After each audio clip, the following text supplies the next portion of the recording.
Je m'appelle Guillaume, j'ai 34 ans et ça fait un petit peu plus de 2 ans que je travaille au sein de la DSI des hôpitaux de Saint-Lô, Carentan et Coutances. Moi je suis technicien informatique au sein de l'hôpital. J'ai un métier plutôt polyvalent puisqu'on s'occupe de gérer les machines clients, donc les postes utilisateurs, autant que les applications et les serveurs. Donc nous avons aujourd'hui 250 applications en production, on a plus de 2000 ordinateurs sur les 3 hôpitaux et 350 serveurs à peu près qui sont en production aujourd'hui. La DSI aujourd'hui c'est quasiment 25 personnes divisées dans des services différents et il y a une énorme collaboration qui passe par beaucoup d'échanges. Chacun amène un peu sa pierre à l'édifice et ça va permettre de construire quelque chose au final avec les autres, tout en ayant une certaine satisfaction personnelle à avoir participé à cela. Ce qui va être vraiment intéressant, c'est que chaque jour peut être différent. On va être amené un jour à intervenir auprès d'un service administratif et le lendemain auprès du SAMU. Les niveaux d'urgence ne sont pas forcément les mêmes, l'adrénaline n'est pas la même non plus. Et c'est vrai que ça c'est différent à chaque moment et ça peut tomber d'une journée sur l'autre. Ça peut être vraiment le jour et la nuit.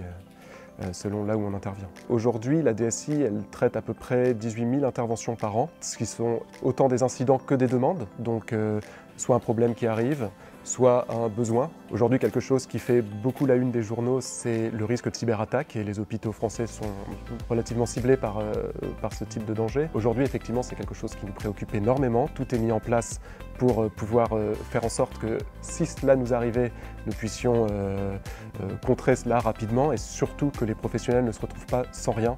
Et l'informatique, il y a une partie où quand ça fonctionne, tout va bien. Si ça tombe, il faut qu'on puisse proposer quelque chose d'autre pour que tous les services continuent à opérer. Et ça, pour un hôpital, c'est quelque chose d'indispensable. Les cyberattaques, aujourd'hui, passent majoritairement par des mails, par une pièce jointe, par un lien. Et ça, c'est quelque chose qu'il faut apprendre à détecter, ce qui n'est pas évident, ce qui n'est pas inné. Et donc, nous, notre travail, c'est aussi d'aller essayer d'apprendre ces bonnes pratiques et d'éviter le moindre risque qui puisse arriver par là.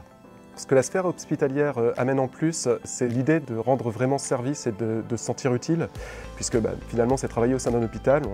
Je ne suis peut-être pas chirurgien, je ne suis pas médecin, mais on a l'impression de participer à tout cet engrenage qui est là pour le bien des autres.